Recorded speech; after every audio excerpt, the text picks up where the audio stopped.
बिस्मिल्लाहिर्रहमानिर्रहीम अस्सलाम वालेकुम। I am Mahvish with my channel Mash's word.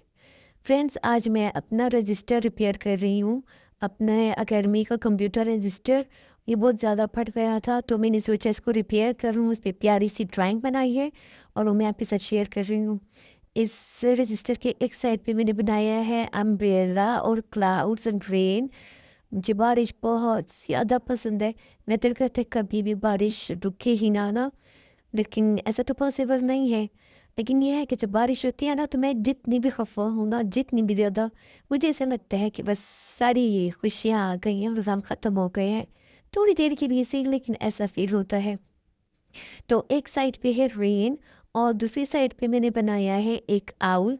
और ये आउल मुझे इतना ज़्यादा पसंद है ना, मैंने अपने स्कूल के रजिस्टर पे भी बनाया था और अभी भी मैंने इस पे बना तो लिया, लेकिन उसके बाद मुझे याद आया कि अगर हमारे कंप्यूटर के सर ने देख लिया ना तो वो ज़रूर ये बोलेंगे कि ये आपकी क्लास का रिफ्लेक्शन है, क्योंकि हम भी इसी तरह बिल्कुल आउल की तरह बैठे होते हैं और हमें लग रहा होता है कि हमें सारी समझ आ रही है, लेकिन जब सर कोई क्वेश्चन कर ले तो इतना उल्टा सा जवाब होता है ना, उसे पता लगता है कि असल में हम सब आउले, हमें कुछ समझ नहीं आ रही। एनीवे, ये तो है ड्राइंग और इसके साथ मैं शेयर करती हूँ आपके साथ एक एनिमेटेड मूवी की स्टोरी। और ये मुझे मूवीज़ इतनी ज़्यादा पसंद है ना, इन्हीं की वजह से मैंने एनिमेटेड मूवी स्टार्ट कर देखना स्टार्ट किया था। तो इस मूवी का नाम है श्रेक वन। तो होता कुछ यूँ है कि श्रेक एक ग्रीन कलर का जाइंट होता है, एक अजीब सी शक्ल का ना। तो लोग उससे दूर रहते हैं क्योंकि वो लोग समझते हैं कि बहुत ख़तरनाक है। तो वो जंगल में एक अकेला अपनी लाइफ गुजार रहा होता है। तो एक दिन ऐसा होता है कि बादशाह के कुछ लोग जो हैं तो किसी को ढूंढते हुए उसके करीब के गांव में आते हैं और वहाँ पे इतनी तबाहियाँ मचाती हैं ना, किसी से क्या ले लेते हैं, किसी से क्या। तो वहाँ पे एक बूढ़ी अम्मा जो होती है ना, तो वो अपना एक डंकी ला के उनको दे देती है, बादशाह के लोगों को कि इसको ले जाओ प्लीज़।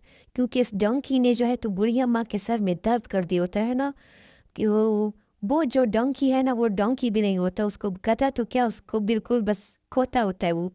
उसको खोता ही कहना चाहिए क्योंकि इंतहाई उल्टी पुल्टी बातें करता है। वो बोलने वाला डंकी होता है ना और सबकी नाक में दम कर देता है।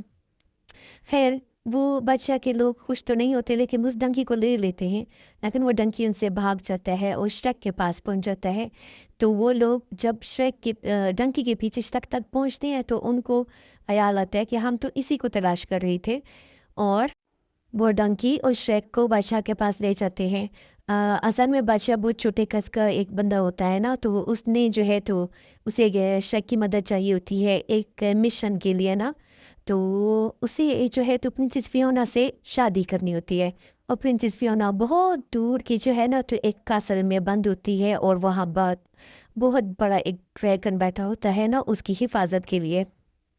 तो प्रिंस जो है वो ये सब नहीं कर सकता, इसलिए जो है तो वो शेख को बुलवाता है। तो शेख नहीं चाहता लेकिन आखिर मान जाता है। लेकिन असल में ये एक फेरी टेल्स है ना, तो इसके स्टोरी के अकॉर्डिंगली किंग को खुद जाना चाहिए था, लेकिन वो बाय मिस्टेक जो है तो शेख को भेज देता है। शेख सारी मुश्किलात पार करके जब कासिल पहुंचता है तो उसके मुंह पे मास्क होता है और प्रिंसेस फियोना ऊपर से देख रही होती है। उसे लगता है उसका प्रिंस चार्मिंग आ गया है और अब वो उसे यहाँ से निकाल देगा, फिर उसकी शादी हो जाएगी और वो हैप्पी एंडिंग हो जाएगी। लेकिन पहले तो जो है श्रेक और डंकी मिलकर ड्रैगन का मुकाबला करते हैं। तो वो ड्रैगन जो है हार मान लेता है ना, क्योंकि उसे डंकी से लव हो जाता है, तो वो इसलिए अभी वो जो है तो वो खामोश हो जाता है। जब वो अंदर जाते हैं तो प्रिंसेस को लग रहा होता है, प्रिंसेस फियोना को ना, कि ये बहुत अच्छा बिहेव करेगा और हम बहुत अच्छी सी बातें करेंगे और फिर चले जाएंगे। लेकिन श्रेक बहुत रूडली बिहेव कर रहा होता है ना, क्योंकि उसे तो सिर्फ मिशन मिला होता है, उसे तो प्रिंसेस से कोई मतलब नहीं है।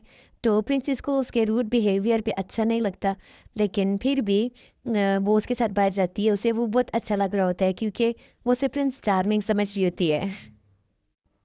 लेकिन जब श्रेक अपने मुंह से मांस हटाता है तो वो देखती है कि ये तो एक बहुत बड़ा जायंट है, ग्रीन कलर का फेस है उसका। तो वो थोड़ी खफा हो जाती है, लेकिन फिर भी मिलकर वो आगे जा रहे होते हैं ना जब बादशाह के महल तक। तो रास्ते में वो बातें करते हैं तो श्रेक को जो है तो प्रिंसेस फियोना अच्छी लगने लगती है और प्रिंसेस फियोना को भी श्रेक अच्छा लगता है। लेकिन रात के टाइम जो है तो प्रिंसेस फियोना चाहती है ना कि मैं छुप जाऊँ ना। असल में उसकी लाइफ की एक रियलिटी होती है कि वो प्रिंसेस रात को जाइंट बन जाती है और सुबह के टाइम एक इंसान बन जाती है।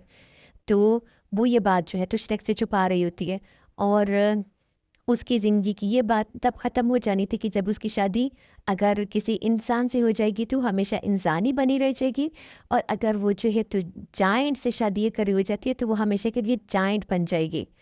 तो वो इंसान बनना चाहती है, इसलिए वो श्रेक से ज़रा दूर रहना चाहती है ना कि मुझे ये अच्छा ना लगे। मैं कोशिश तो कर रही हूँ लेकिन फिर भी ये मुझे अच्छा लग रहा है कि मेरी शादी हो गई तो फिर मैं भी जायंट बन जाऊँगी। खैर, वो दोनों मिल के जाते हैं बादशाह के महल में और शेख खफ़ा होता है कि उसे भी तो प्रिंसेस फियोना से लव हो रहा होता है ना, लेकिन बस उसने वादा किया होता है तो वो प्रिंसेस फियोना को महल में छोड़ता है। तो उस वक़्त फियोना को पता लगता है कि असल में तो प्रिंस चार्मिंग यही है जिसका मैं वेट कर रही थी और उसने श्रेक को भेजा होता है। तो वो बहुत उदास हो जाती है। तो वो इस शादी के एंड टाइम तक उदास रहती है कि ये तो मुझे अच्छा भी नहीं लग रहा और मैं इंसान बनना चाहती थी लेकिन अब मैं जो है तो मिश्रक से शादी करूँगी। तो वो एंड टाइम पर इनकार कर देती है और वो प्रिंसेस फियोना जो है तो श्रेक को बोलती है I am in love with you और मुझे आपसे शादी करनी चाहिए। तो फिर उनकी शादी हो जाती है। श्रेक भी खुश होता है। तो क्रिश्चियन कस्टम के थ्रू जब एक दूसरे को किस करते हैं तो प्रिंसेस फियोना हमेशा के लिए जायंट बन जाती है, लेकिन वो खुश होती है कि उसने अपने लव से शादी की है। तो आपको कैसी लगी स्टोरी? ये स्टोरी जो है तो मुझे लगता है मेरी भी इसी तरह की है। मैं भी किसी कासल में बंद हूँ और किसी प्रिंस चार्मिंग का वेट कर रही हूँ। अल्लाह करे जल्दी कोई अच्छा सा प्रिंस चार्मिंग आ जाए और मेरी हैप्पी एंडिंग हो जाए। तो आपको स्टोरी कैसी लगी और ड्राइंग कैसी लगी मुझे कमेंट करके ज़रूर बताइएगा। अल्लाह हाफ़िज़।